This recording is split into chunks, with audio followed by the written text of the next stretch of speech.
Channel. ഇന്ന് നമ്മൾ തയ്യാറാക്കാൻ പോകുന്നത് ഒനിയൻ പൊറോട്ട. ഇപ്പോൾ ഉള്ളിക്കൊക്കെ വില കുറവായതുകൊണ്ട് നമുക്ക് ഹെൽത്തി ആണ് താനും. നമുക്ക് 4 കപ്പ് ഗോതമ്പ് പൊടി എടുത്തിട്ടുണ്ട്. അതിലൊരു 3/4 കപ്പ് ഞാൻ ഇങ്ങോട്ട് മാറ്റി വെച്ചു. ഇനി ഇത് പാകത്തിന് ഉപ്പിടാം. 1 ടേബിൾ സ്പൂൺ നെയ്യ് ഒഴിച്ചു.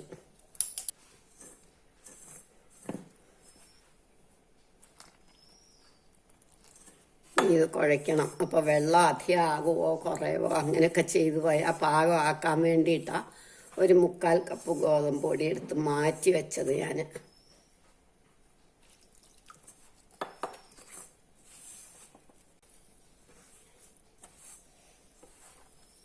ഇത് നമുക്ക് കുറേശ്ശെ ഇട്ട് കൊടുക്കാം.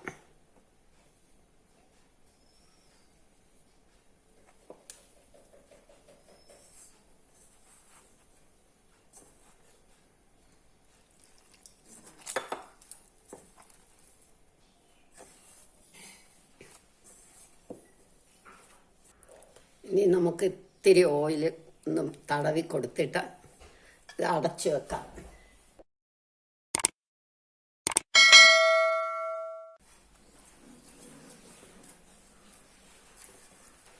ഇത് അടച്ചു വെക്കാം. ഇത് 1 ടേബിൾ സ്പൂൺ എണ്ണ, സവാള കൊത്തി അരിഞ്ഞത്. ഇത് നമുക്ക് ഉപ്പും മഞ്ഞൾപ്പൊടി ഇടാം നല്ലോണം വഴലാൻ വേണ്ടിയിട്ട്.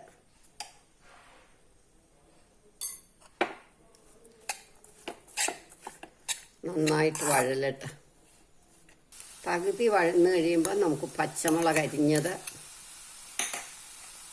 ഇഞ്ചി നന്നായിട്ട് ഗ്രേറ്റ് ചെയ്തത്, മല്ലിയില, 1 ടേബിൾ സ്പൂൺ മല്ലിപ്പൊടി, 1 ടേബിൾ സ്പൂൺ കുരുമുളക്, ഒറിഗാനോ, 1 ടീസ്പൂൺ കുരുമുളക് പൊടി, 1 teaspoon chilli flakes, 1 teaspoon garam masala powder. ഇനി നന്നായിട്ടൊന്ന് വഴറ്റുക.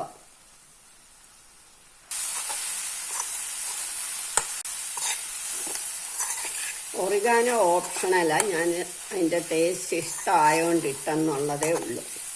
ഇപ്പം ഇത് വഴന്ന് നല്ല പാകമായി. നമുക്കിനി ഇത് നിർത്താം, ഓഫാക്കാം. ഇനി നമുക്കിതുണ്ടാക്കാം.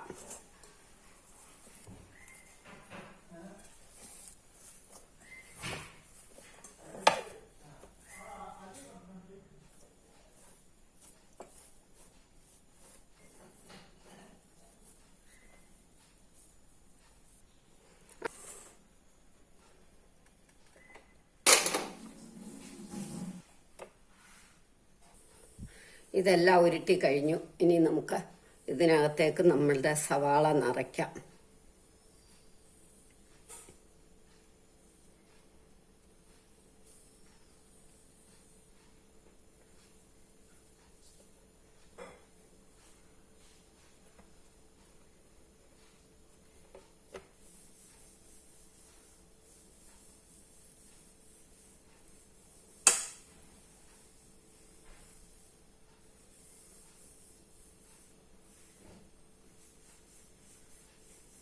ഹെൽത്തി ആയിട്ടുള്ള പൊറോട്ടയായത്.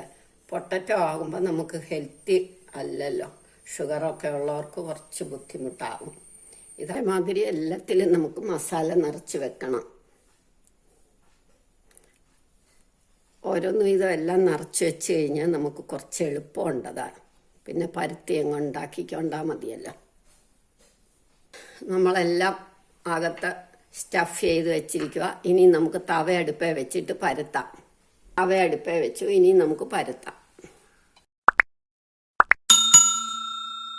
ഇനി നമുക്കിത് പരത്താം. നന്നായിട്ട് പരത്തണം, പൊട്ടാതെ. ഇപ്പോൾ പരത്തി കഴിഞ്ഞു. ഇനി തവ ചൂടാവട്ടെ.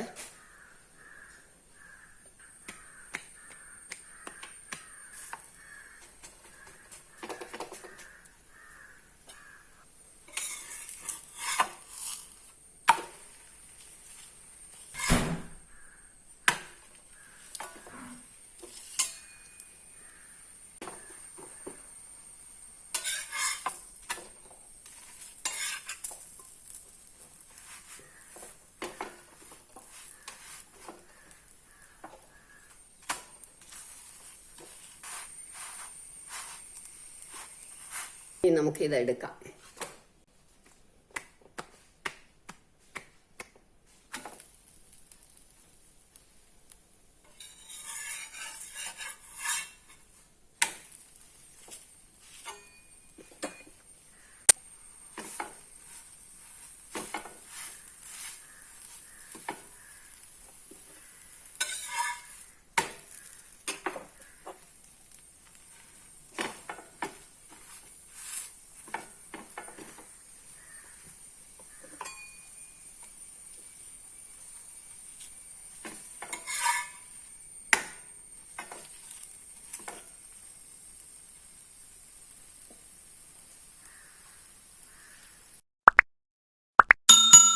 നമ്മളുടെ ഒനിയൻ പൊറോട്ട റെഡിയായി. ഇപ്പം 5 കിലോയ്ക്ക് 100 രൂപ അങ്ങനെയൊക്കെ പറഞ്ഞ് കിട്ടുമ്പോൾ നമുക്കിത് ഉണ്ടാക്കാൻ നല്ല ഹെൽത്തി അല്ലേ. എല്ലാവരും ഇത് ട്രൈ ചെയ്ത് നോക്കണം. ഇഷ്ടമായെങ്കിൽ ലൈക്ക് ചെയ്യണം, സബ്സ്ക്രൈബ് ചെയ്യണം.